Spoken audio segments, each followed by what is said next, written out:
Isang mapagpalang araw sa ating lahat mga kagimat. Ito na naman si Loy Agimat Itito. May bago na naman exploration mga kagimat dito sa tabing dagat. Kasi maganda ngayon mga kagimat. Wala masyadong tao mga kagimat. Yan, yung tao lang doon sa bandal na yung sa malayo mga kagimat. At nakatsamba tayo mga kagimat. Nakuha tayo ng batuumo mga kagimat. Batuumo yan mga kagimat na puti. Yan. At ito mga kagimat, napakagandang mutya yan mga kagimat yan. Sabi nila ang mga mutya daw hindi nga pinukulot kung saan saan. Mayroon talaga mga mutya mga kagimat na dadala sa tubig galing sa bundok mga kagimat. Yung sa bundok hindi mo naman masyado tayo magpunta sa bundok na palagin yung ipagkaloob talaga sa iyo ng mga bantay mga kagimat. Kahit saan ka magpunta makikita mo talaga yan mga kagimat kung ibigay talaga ng panahon sa iyo mga kagimat. At hindi lang yung mga kagimat yung mga gandang forma talaga, hindi sa aura yan mga kagimat. Aurahan mo talaga yung tunay na mutya mga kagimat.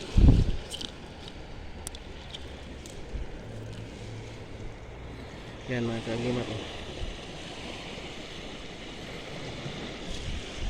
ganda. Tapos dito dati mga kagimat marami din ako nakukuha mga kagimat na mga kakaibang bato mga kagimat.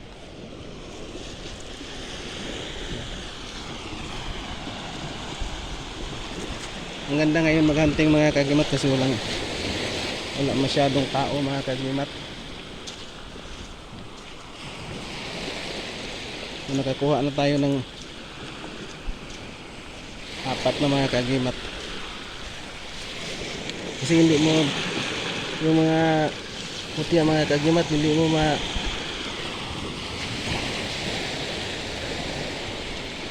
makita lang sa lahat sa bundok mga kagimat. Kundi napadpad din sila minsan sa dagat mga kagimat. Inandod na ng tubig mga kagimat kasi gusto nang magpakuha mga kagimat.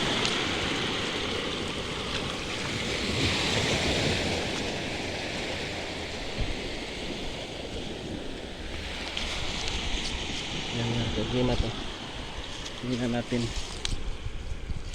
Pero iba yung mga mutya na nakuha mo sa puno ng kahoy, ng kahoy. Yan mga kagimat. Kung titingnan natin mga kagimat sinag araw yan yan yan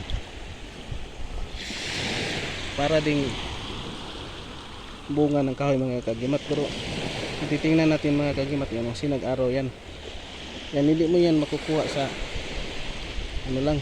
Sabi nila kahit saan lang pinupulot yan mga kagimat. Patunayan natin na nakakuha tayo ng sinag araw dito na bato yan tingnan nyo yan. Yung tinatawag nila dito din sa iba ay mutya ng langgam.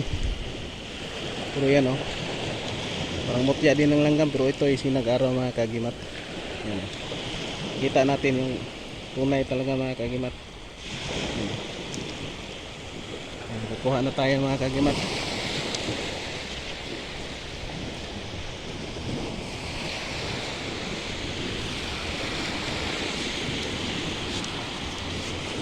Kasi hindi mo maano mga kagimat, lalo na yung shell na nakabalot na nasa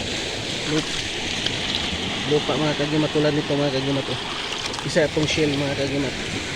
Yan makakuha mo lang ito sa bundok mga kagimat. Nakabaon sa pangpang. Pero ito nakukuha natin dito sa tabing dagat kasi inanod na siya ng malaking tubig yung dati yan. Kasi ilog yan sa bandang mayroon mga kagimat, ilog yan dyan. At ito naanod siguro shell ito mga kagimat. Kabalot na ng mga buhangin mga kagimat. Pero yan ay shell. Kung titingnan yung aura mga kagimat Siguro kung ipagkaloob talaga sa iyo yan, makikita mo. Pero kung kahit sa bundok ka pa, pinakaliblib na bundok ka magpunta, kung hindi pagkaloob yan sa iyo, hindi mo talaga yan makukuha mga kagimat.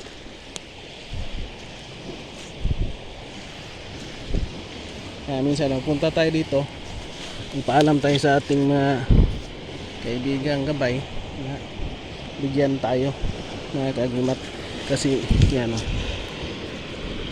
ito tinatawag na itong doon sa iba na mutya daw ng tawag dito langka. Titingnan natin mga kagimat kung anong forma niya mga kagimat. Dito kasi mas maganda maghanap manghunting mga kagimat, maghanap yung unang tao mga kagimat, kasi magpapakita yan sila mga kagimat. Yan mga kagimat oh. Ito ay langka mga kagimat. Hindi mo yan makukuha siguro sa bundok. Yan, langka ito mga kagimat. Yan oh. Tingnan mo yan mga kagimat, lumalabas na yung kanyang sibol. Ito langka yan mga kagimat. Dadalhin natin.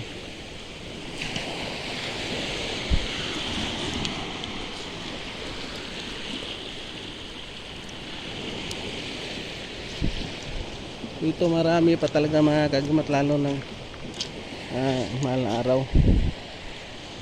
Yan mga kagimat, ang sinasabi nila na